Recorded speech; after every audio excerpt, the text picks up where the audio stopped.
Қыз жарқырап жүру керек, ал келін қара жұмыс істеуі тиіс. Сенің келінің сәрсенбіден бастап келсін, жұмыс шаш етектен. Мереке таяп қалды, ас үйдің төбесін жуу керек, залдағы хрусталь люстраны бөлшектеп, әрбір салпыншағын тазалау қажет, кілемдерді қағып шығу керек, тағы да оған анық айт.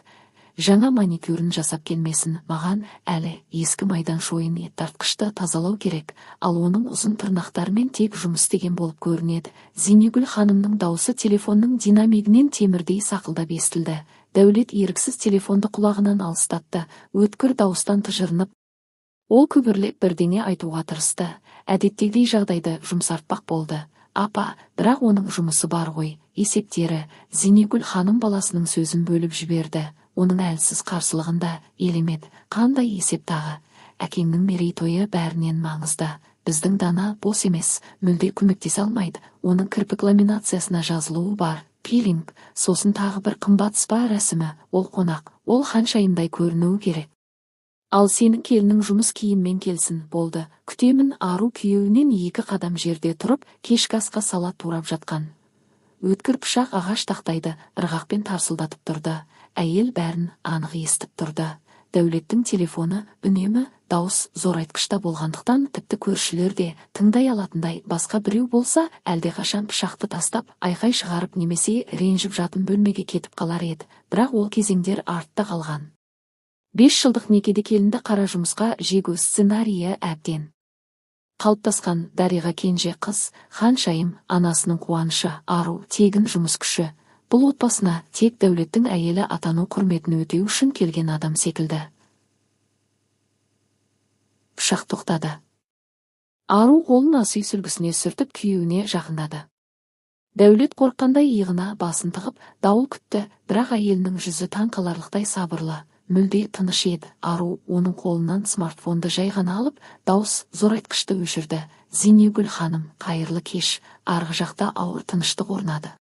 Енесі әңгіменің нысаны өзі тыңдап тұрғанын күтпегені анық. Сәлем, Ару, деді ол. Ас кідірістен кейін даусын бәсеңдетіп, бірақ мұздай менмендігін жоғалтпай.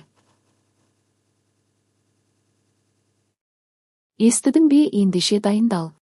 Естідім, маған көрсетілген жоғары сенім үшін үлкен рахмет, бірақ жұмыс көлемі өте ауқымды сияқты.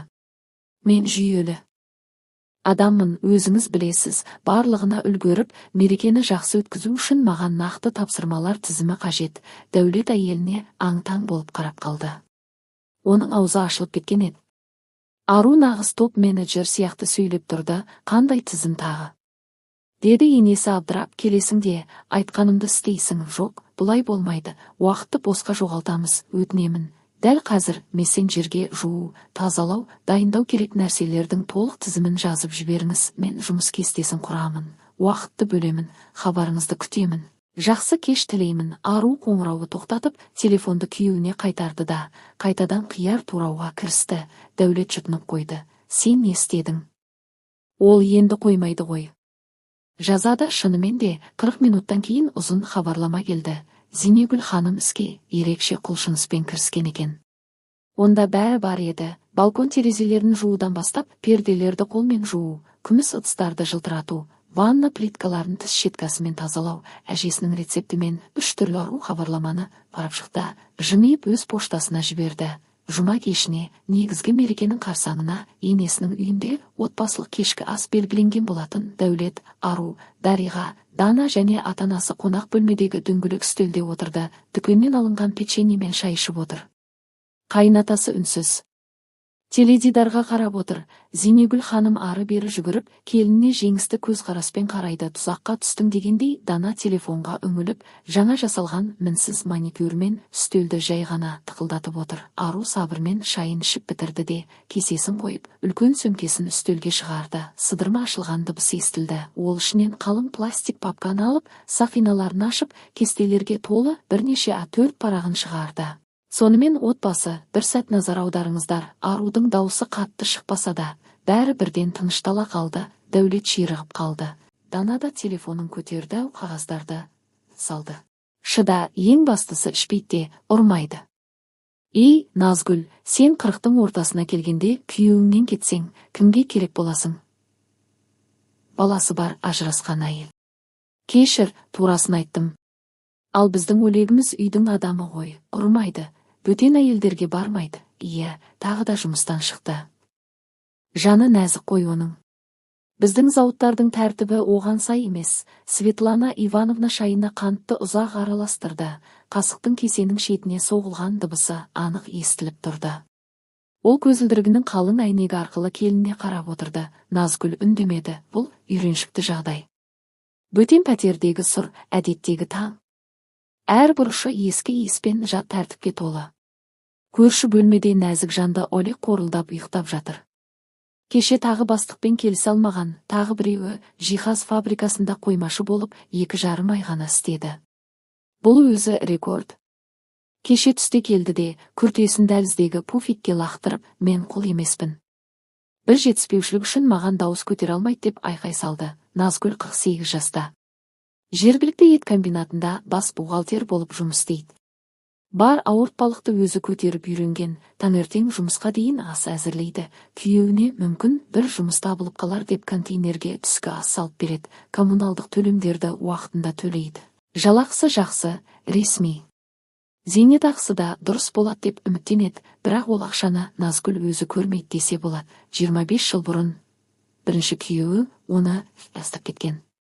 Спорт сөмкесін жинап, ештеңе айтпастан кетіп қалған. Еш хат жоқ, еш жанжал жоқ, жай ғана жоғалып кеткен. Үйленгендеріне небәрі 1,5 жыл болған еді. Балалы да үлгермеген. Жас Назгүл жалдамалы пәтердің еденінде жатып жылап, неге бұлай болғанын түсінбей, күндіз-түні ойланатын. Мүмкін менде бір үлкен кемшілік бар шығар, мүмкін мен жаман әйел шығармын деп өзін кінәлайтын, өзін-өзі бағалауы жермен-жексен болды. Сол кезде ол өзіне қатты серт берді. Келесі некені қандай жағдай болса да сақтаймын, қажет болса шаршап құлаймын. Бірақ бәріне дәлелдеймін, мен жақсы әйелмін. Мені сүюге болады. Менімен ұзақ әрі бақытты өмір сүруге болады. Содан бері дәлелдеп келеді. 18 жыл бойы, күн сайын. Күзгі пальтосының қалтасындағы телефон сәлдір етті. Әпке, не, тағы да сенің танылмаған данышпаның өзін іздеп жүрме? Ленаның дауысы су, мейірімсі шықты, жұмыстан шықты. Лена бірақ шынымен бастығы дұрыс емес еді. Жұмыстан кейін қоймада ақысыз қалуға мәжбүрлеген қойшы Назгүл, бұл бос сөзді айтпа. Мен жұмысқа кешігем. Жалақыға дейін ақша сұрама. Өзің таңдадың, өзің көтер. Қысқа, суық, немқұрайлы гудоктар туыстарын түсінуге болады. Назгүл әулеттен 3 рет кеткен. 3 рет заттарын жинап, баласын алып, пәтер жалдап, Ленаның ас үйінде жылаған. Әр жолы туыстары көмектескен. Ақша жинап берген, көшірген, қолдау көрсеткен. Олекті жамандаған. Бірақ бәрі қарапайым, бірақ тиімді, 1 апта күтеді. Анасының азғана зейнетақысынан ақша алып, үлкен, көз тартарлық қызыл раушан гүлін сатып алады. Сосын ет комбинатының кіреберісіне уақытты дәл таңдайды. Ауысым соңында әйелдер топ болып шығып жатқан кезде ол кенеттен бір тізерлеп отыра қалады. Кейде лайға, кейде қарға. Гүлді ұсынып, Назгүл, жаным, менің бәрін түсіндім. Кешірші, ақымақ болдым. Сендер үшін бәріне дайынмын. Соңғы мүмкіндік берші. Түзелемін, ант етем, дейді. Айналасындағы әйелдер таң қалып, сыбырласып, тіпті қызғанатын. Қарашы, қандай еркек. Қалай жақсы көреді, халықтың алдында тізерледі. Ал Назгүл еріп кететін. Наурыздағы мұз сүңгідей, оған біреуге керекенін сезіну өте қатты қажет еді. Біреу үшін күрескенін, кешірім сұрағанын көру оның жанына ауадай керек болатын. Ол гүлді алатын. Оның жасын сүртетін. Сосын екеуі қайтадан Светлана Ивановнаның карвалол иісі сіңген пәтеріне оралатын. Көрші бөлмедегі қорылға ешқашан болмайтын мінсіз жұмыс істеуге. 3 реттен кейін туыстары да қолын бір сілтеді.